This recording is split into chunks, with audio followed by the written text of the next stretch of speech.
Hello and welcome to the Sailing My Magic channel.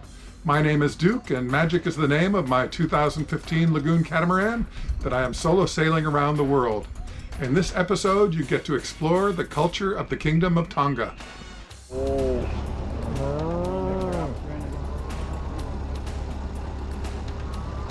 We were treated to a demonstration of the skills and culture at Tonga.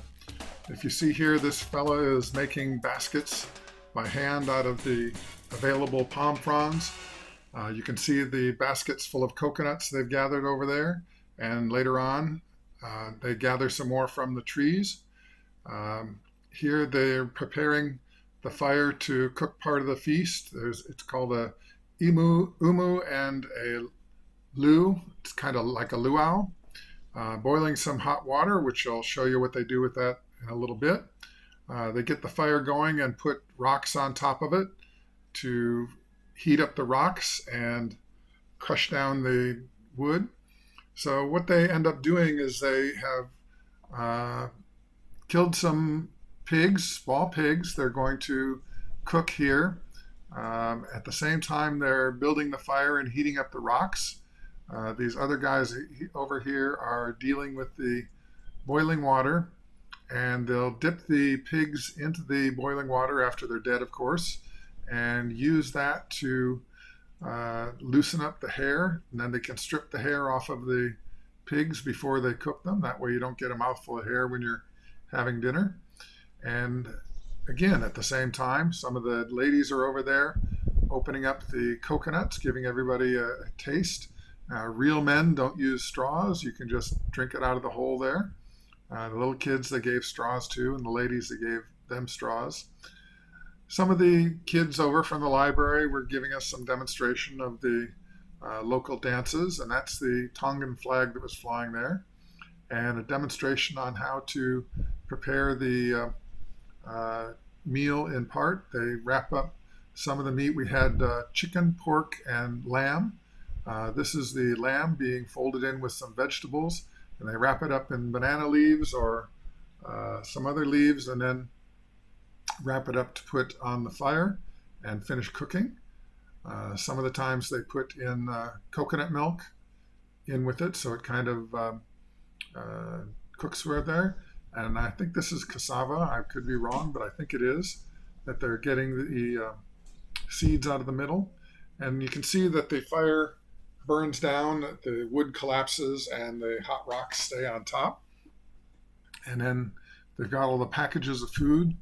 They end up putting them on the rocks there. There's the pigs. They're roasting slowly over the fire, and here's the taro and cassava and things like that. And they get the little kids ready for the dancing. The little girls were all demure and very graceful.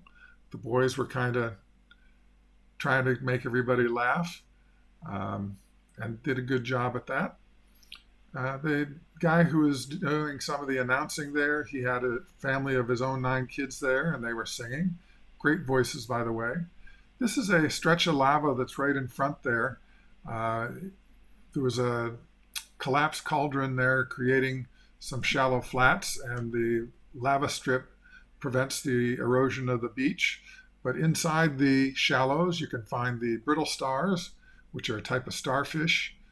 I'm not quite sure why they call them brittle, because they seem more flexible to me. And that's a sea slug there, that big dark spot.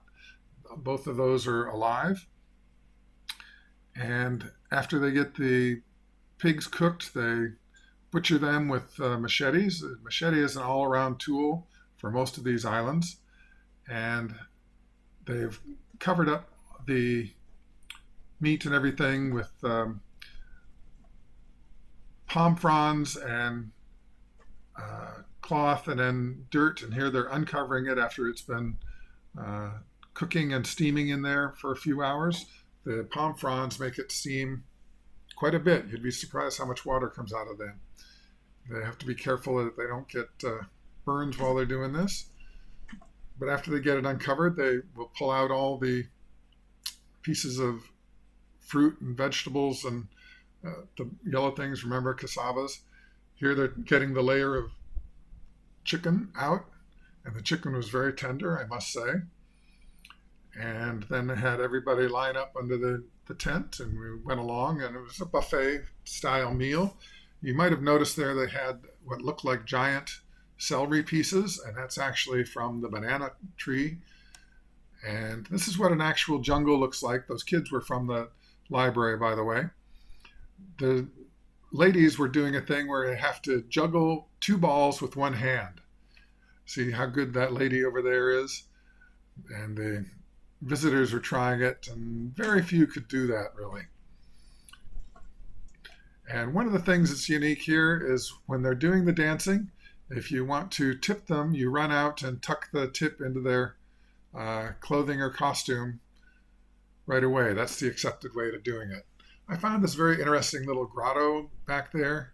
It just was a hidden little gem, and then it opened up onto a tidal flat, but it's very secluded. The little boys were kind of cracking me up. They were doing all sorts of things to make people laugh. This girl going out to help him with his skirt, I guess you would call it, the leave thing there. And he took that opportunity to show off a little bit, and everybody, even the other dancers, were cracking up at that. Lots of personality there. And again, people would run out to give them a tip, and that's the way you do it here. It was a lot of fun, and I'm glad that we got an opportunity to see it. But please click on like and subscribe. It's free, and it does really help me, and it'll be appreciated.